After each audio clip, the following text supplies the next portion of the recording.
And that sound is the start of the 43rd Missal for the masses. This is the Chaplain's Assistance Motor Pod. I am your host, Gary, and this is the podcast that acknowledges that Dr. Mindbender version 2 is the epitome of Easter action figures with that purple and yellow color, and also the fact that he is a character that has risen from the dead.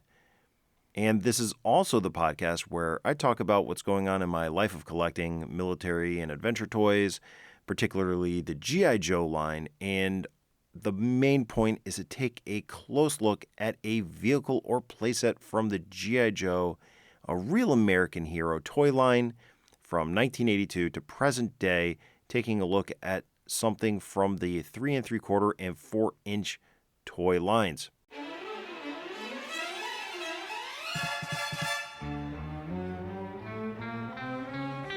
Last time I recorded, I mentioned that I was cutting back on spending. Well, that doesn't last long. Whenever I say that, that's just a trigger for my brain that I haven't gotten much in lately and that I need to correct that. I bought a bunch of stuff. So first things first, I finally got my first Ice Cream Soldier, a terrific mold from 1994, painted in garish, bright orange and yellow colors. He's a flamethrower trooper. He's cool under fire, hence the name. Really happy I got him finally. I got him from a friend. And then also from that same friend, I managed to get the G.I. Joe magazine that happens to have the Nitro Viper file card. That is just missing now a Nitro Viper for myself. And eventually I'll figure that into the collection some way, some shape, some form. Also, interestingly enough, I managed to purchase my first complete Buzzbore and my first complete Badger. I have a Badger without the whip antenna, and this one has the whip antenna, sans the flag, so that's a Toy Hacks decals order away. And then the other thing is the Buzzbore. I never had a Buzzbore complete. This one has the missiles, and I'm not sure if my other one has that little Cobra logo in the door. This one has it, so I'm happy to add 2 more complete vehicles to my collection. This is something else I can look at because it's kind of hard when I have inspiration to talk about something and I don't have a complete. Finally, I bought a huge lot of G.I. Joe vehicles. They just came in yesterday, and it had some figures with it, so I've sorted everything out. And overall, not thrilled with what I got in, but the main jewel that I wanted was a complete sealed 1986 LCV low crawl vehicle, and that's going to stay there. Now I'm just going to hunt down a box. I had a box for the LCV with a mostly sealed. I was missing the clear plastic parts, and that is now overseas in another person's collection. And but that's it. I spent some money, got some things. I did manage, after the photo shoot with the swamp fire in my stream in the backyard, where my monkey wrench fell into the stream, the deepest part of the stream, fished him out. And, went back the next day with my son and we played with the devilfish. I have a whole bunch of devilfish that are broken, and, that orange plastic just breaks. It's always missing a peg, whether it's the hose peg, the foot peg, the missile peg. They're fun. They work well in the stream. They actually float most of the time. And then one of the lot I got the Buzzbore and the Badger in, I got another complete unbroken devilfish. So now I have 3 unbroken devilfish. It's a vehicle I haven't reviewed yet. And we'll just say that I have 3 devilfish now, and it's a cool little boat. And I'm not really much of a Navy guy, so I don't know what's going to go on with that in there, although I do like throwing my boats in the stream out back. Just one thing, I know I'm recording this on the late side, but one thing I did want to talk about too in the news, what's come out, was Super 7 did their annual April 1st reveal of a G.I. Joe reaction product, and last year they did the Fensler Films or PSA Roadblock Body Massage and I'm a Computer Mutt. And this year they did the Cobra Escape Pack with nurse, old lady, and city worker. And in that order, that's Baroness, Cobra Commander, and Destro. And that's the one thing I really love about what Super 7 does with their reaction line is they pick out some fun things to bring to life in toy form. Not a huge fan of the 5 POA because I'm a O-ring snob, but it is cool. It's, currently retailing for $65. A little hard for me personally right now to justify $65 on 3 figures that aren't really going to interact much with the rest of my O-ring collection.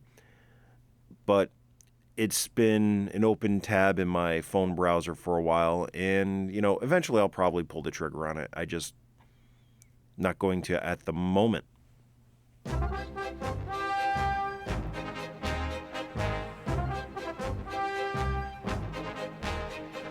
Now, this being the 43rd Missal makes me think of the 3 kings of the United States of America, and that the 3 kings are, you have the king of pop, Michael Jackson, you have the king of rock, Elvis Presley, and then you also have just straight out the king, Richard Petty.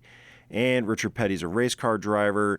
That makes me think of who is one of the Joe's biggest race car drivers, and I'm talking, of course, about Skidmark, the little goody two-shoes kid who couldn't help but get a record number of speeding violations after getting his license. And, of course, Skidmark came with the Desert Fox 6-wheel drive, and that's what we're going to look at today.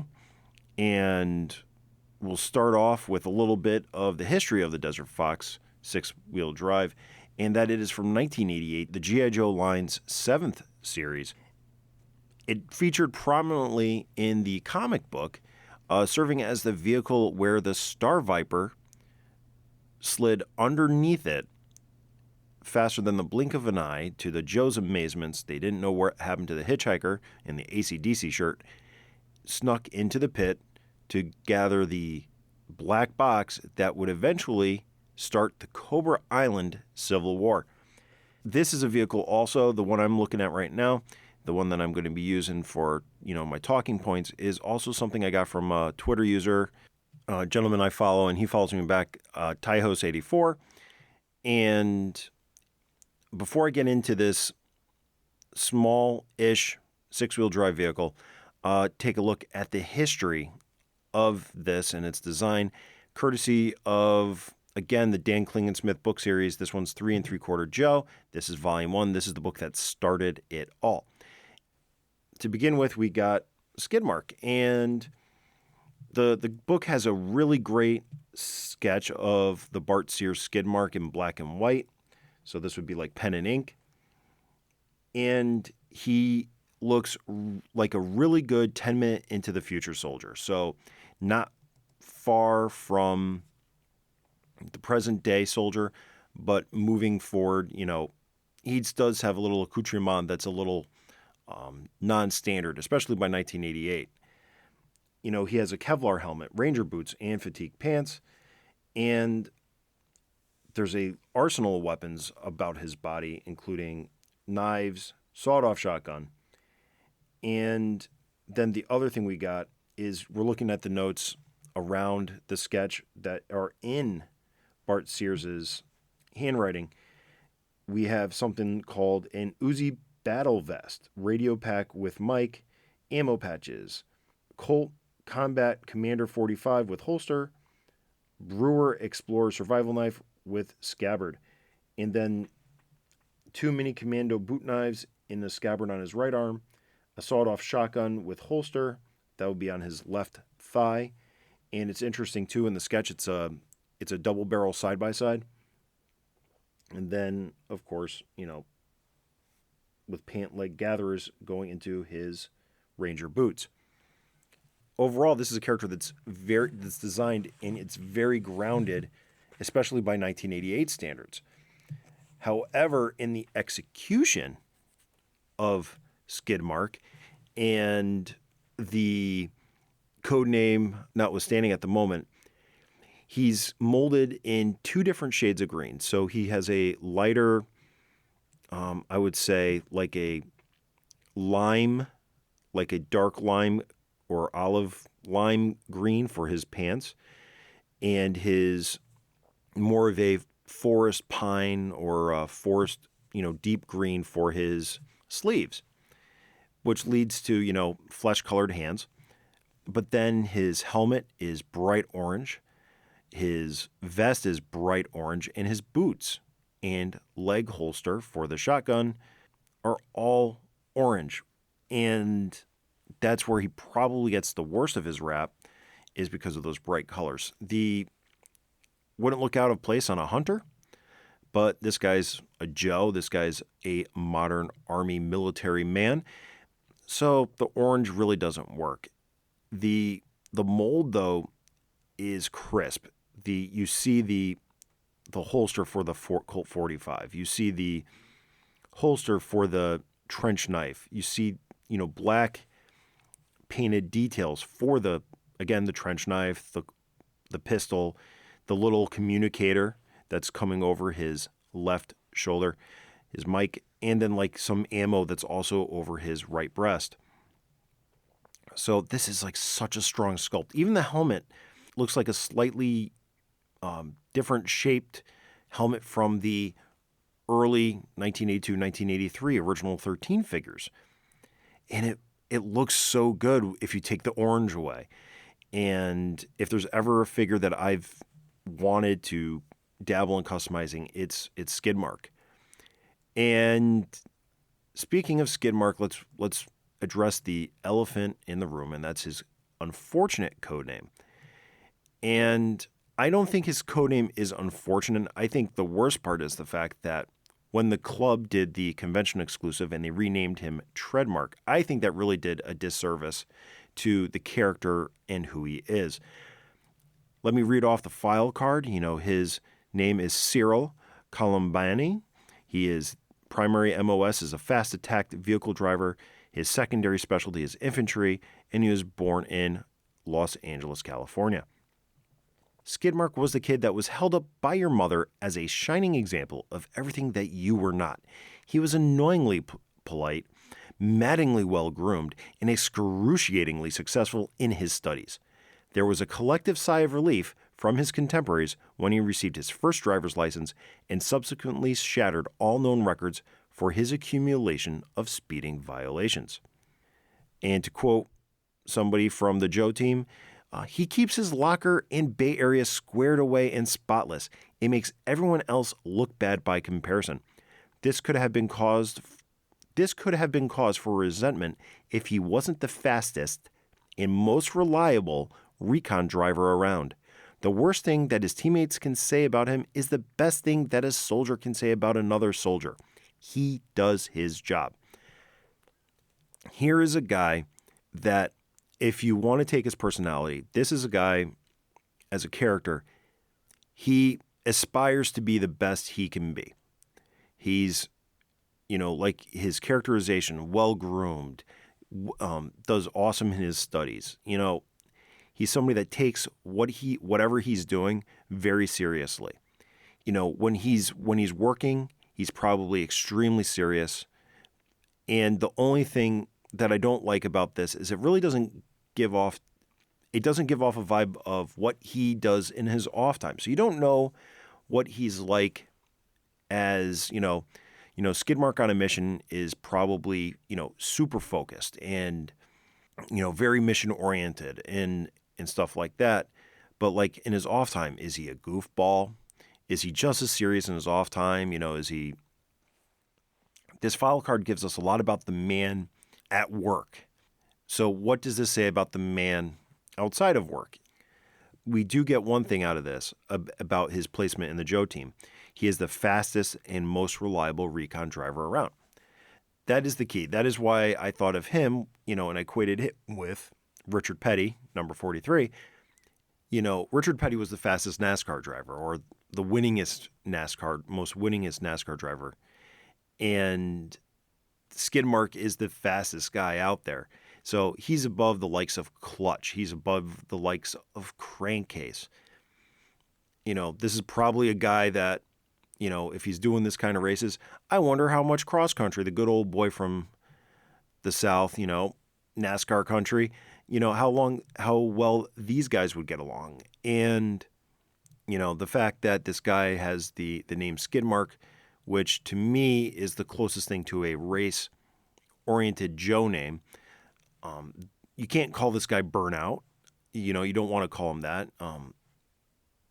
You don't want to call him, combination wrench. You don't, there's, wheelman, driver. There's not really a good code name that rolls off the tongue or elicits an emotional response. Skidmark works because, when you slam on the brakes, you leave a skid mark. Burnout, has negative connotations and, burned out on drugs. But this guy's Skidmark. So, Skidmark, slamming on the brakes, leaving a skid mark. But also, if he's the fastest driver, some of his passengers are probably not prepared for the speeds and the way he handles the Desert Fox on the road or on the battlefield, which would also leave them with skid marks. And I like him. I think he's an absolutely underrated figure.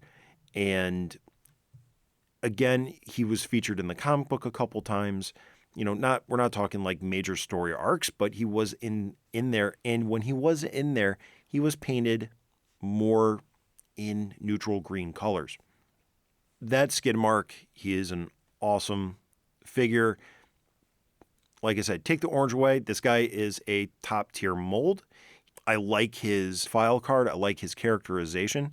I think there's enough there to inform your play pattern with him. If you're playing with him, like this guy is going to get the Joes, whatever they're doing with the Desert Fox. But it also leaves it open that in off hours, like if he's strolling around the HQ, you can come up with your own interaction on how you think a guy of this focus and drive, pun intended, interacts with the rest of the Joe team in the off hours.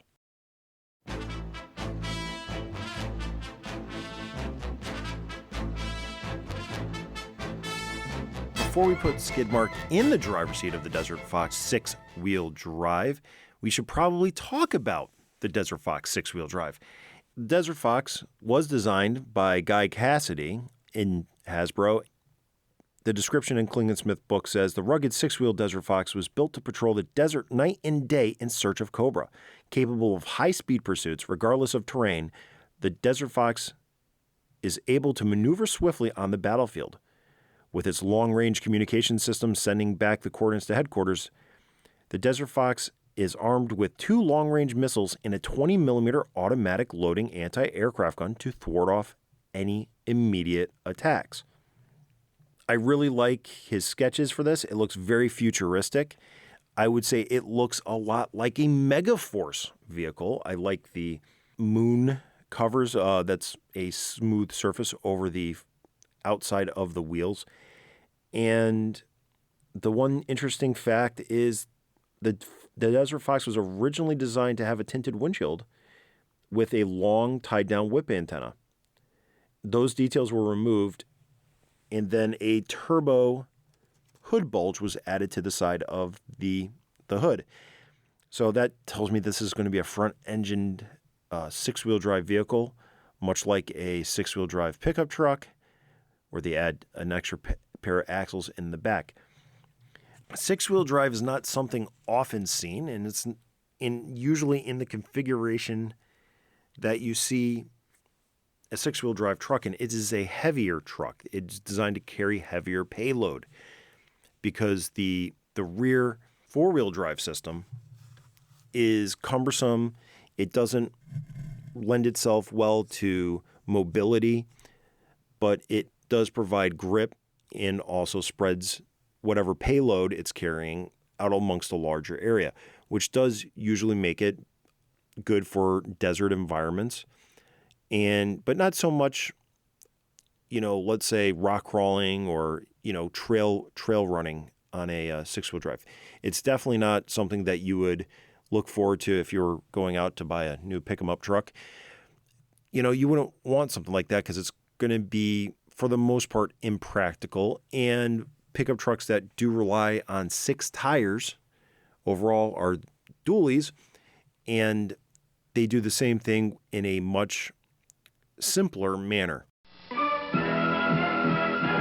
Now back to G.I. Joe. So taking a quick peek at the Desert Fox itself, it is a simpler designed G.I. Joe toy. It's not quite the model aesthetic of, let's say, a Vamp, because if you're looking at the underside of the Desert Fox and its gray chassis, the chassis is made from one piece. It is semi-hollow on the bottom, so you can see the bottom of the seats that were molded, and it's more of a flat piece of plastic molded up. And you have the 6-wheel drive. You have a brown front axle that allows the front tires to turn, and then you have a tan body.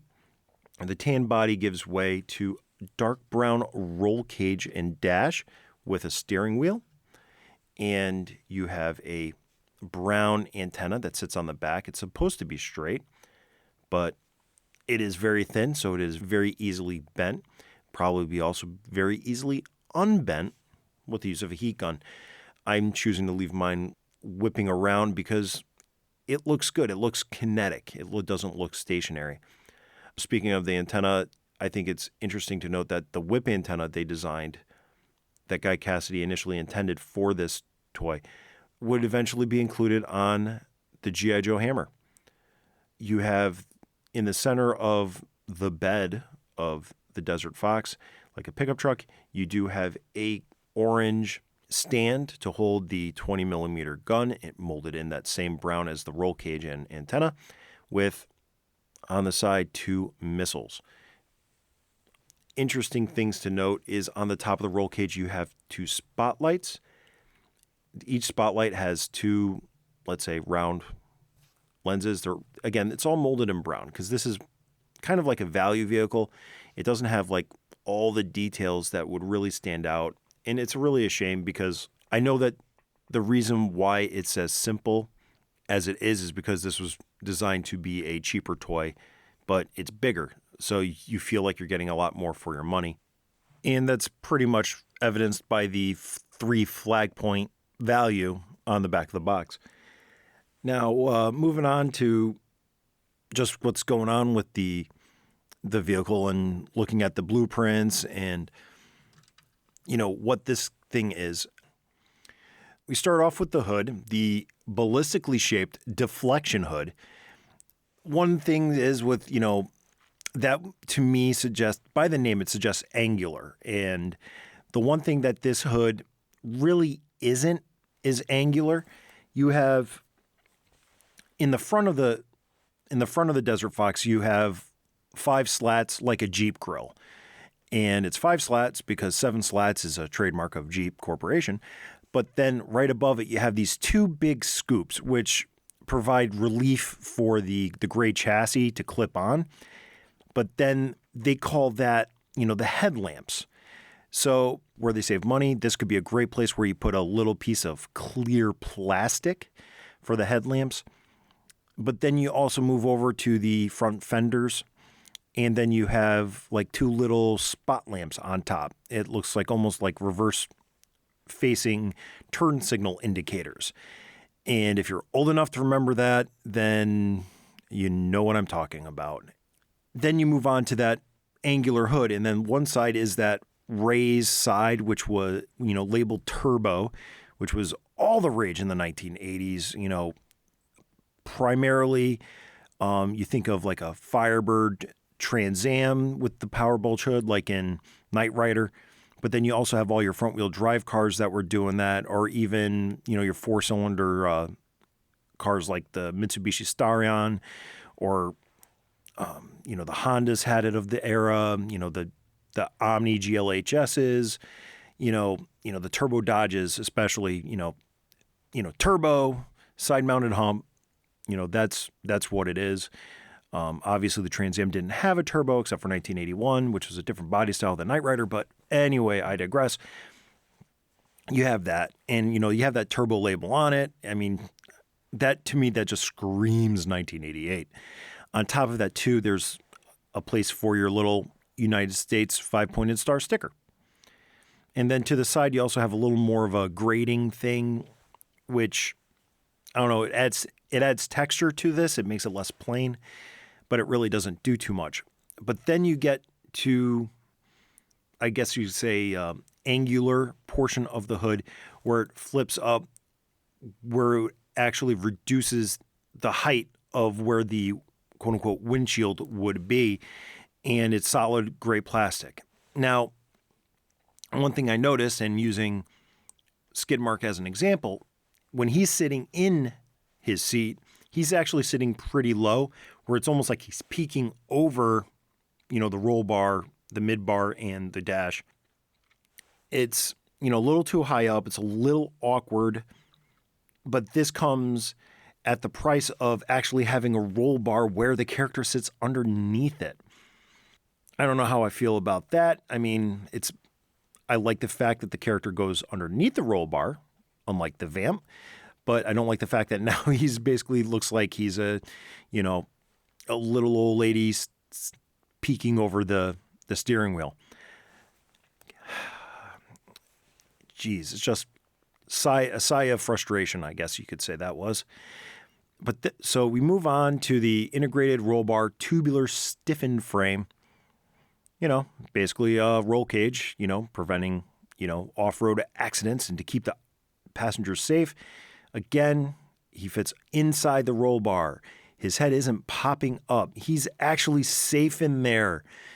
It really means a lot to me that this isn't like the Vamp, or even worse, the Battle Force 2000 Eliminator, where the Eliminator's visibly blocker sits above the roll bar. So I'm happy with that detail. You move on to the two orange Scorpion SS-12 anti-tank missiles. Playing with this, you got those missiles. It's basically like surface-to-surface missiles, and they're anti-tank, so they're designed to penetrate armor. So we're thinking maybe that's a Sabot round. I'm a big fan of missiles on G.I. Joe vehicles. If you've listened to this podcast before, or you know that, and if this is your first episode, welcome. And yeah, I like missiles. I like missiles on G.I. Joe vehicles. I like missiles where the exhaust nozzles face the guys on the rear bumper, like in a Stinger. Missiles, load them up, fire them off. They're fun. But then we move on to the 20 millimeter automatic loading anti-aircraft cannon. And in the blueprints, it's facing backwards. I like it. This is a cool little, essentially like roof-mounted machine gun. And again, this is a detail like the hammers, where it's sitting on top. It's just a well thought out detail. There's plenty of room for the character to stand behind it with 2 foot pegs, and it's got the 2 handles. They're horizontal, so if you like your elbows out, you can grab them that way, or the way I normally perch my figures on. I just cup the swivel arm battle grip on each side, and I keep the elbows tucked into his torso. Is it anti-aircraft, though? I don't know. I think it's just a machine gun, and machine guns can shoot at whatever you want. I'm not going to say it's aircraft specific. It's a machine gun. Moving back to the hood real quick, the headlamps, where there's no plastic, they're the Lightning hood-mounted high-intensity off-road headlamps. Then we move to the wheels, where you have the 3-layer carbon honeycomb alloy modular wheels with the Scout all-terrain tested bulletproof tires. It's all-terrain tested, which means they've tested this on all terrains. So that would mean snow, sand, dirt, pavement, and they're bulletproof, because saying puncture resistant is too plain. They're good tires. They would end up being reused on other toys in the 90s. It's a good thing. You got a straight tread. They look almost like they're sand wheels, like paddle tires. I don't know. They're fun. I like them. It's a 6-wheel drive vehicle that actually has working steering. So, And by working steering, it means the front tires turn. The steering wheel does not turn with it. There's no linkage for that. But now, this is cool. This is a guy, you could tell a car guy was doing this. The 327 cubic inch displacement, 350 brake horsepower, supercharged engine. So, Guy Cassidy's probably a Chevy guy because Chevrolet in the 60s made a 350 horse 327 small block V8. And this would be a front-engined turbo and a little thing. So if you're familiar with cars, you're like, oh, it's a supercharged engine, but it says turbo.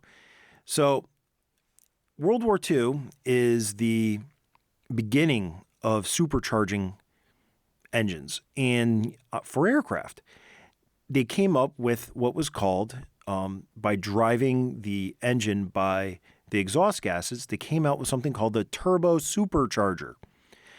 So is it a supercharged engine? Yes, it's a turbo supercharged engine. That would be the military name from way back in the 40s. In the 80s, they dropped the super, so it just become turbocharged. But in the blueprints, it's supercharged, but I just made it canon that both are correct. So take that. It calls out to the seats, the driver commander multi-adjustable seats. They don't adjust in the plastic. I think it's funny that they called out like, oh yeah, this has lumbar support and this adjusts up. So this way Skidmark can actually see over the dashboard, but they don't adjust. So kind of a funny thing to point out here. You get the xenon high intensity roll cage mounted desert lights. Again, they're molded in that brown. The Desert Fox 6-wheel drive can definitely jacklight a deer or a Cobra Viper. So we move on to the one-man aluminum armored turret. Again, that's the turret that's holding the machine gun. And then you have the dual transaxle pivoting rear wheel drive unit. Again, that's where the rear four tires are, and that's describing the suspension and how maybe this even has a little bit of rear steer built into the Desert Fox, even though the toy itself doesn't have rear steer. Finally, we have the close range surveillance radar tubular antenna, which again is the surviving antenna on the back of the Desert Fox, a piece that is commonly broken and or missing when you're trying to buy these on the secondary market. Again, I like the colors of this, the light tan and dark brown. You have the gray chassis with the black wheels. The color choices on this work very well for that desert environment. It's very appropriate. The proportions of this are great as well. This feels, in hand, it feels substantial. There are shortcomings based on the fact that there were cost-cutting measures to make this attractively priced, bigger toy. So it's kind of like what the Havoc is, or, it's not as model specific as the Vamp, but you're getting about the same, if not more, play value. Because the other thing about this, that this comfortably seats 4 characters. So you have a driver, you have a passenger, you have a gunner, and you have a radio operator. And that's great because you can actually crew this to be and do a variety of functions. Skidmark's your driver, who's going to be the passenger. The passenger could be your, Lieutenant Falcon. It could be, your specialist Dusty. It can be, General Hawk, transporting him to the top brass for reporting. Or it can be somebody you want to treat as a navigator, like cross country or clutch. Maybe even your medevac, like stretcher or lifeline, or even Doc. Doc fits in because he's tan as well. You got plenty of options for your passenger, your co-driver.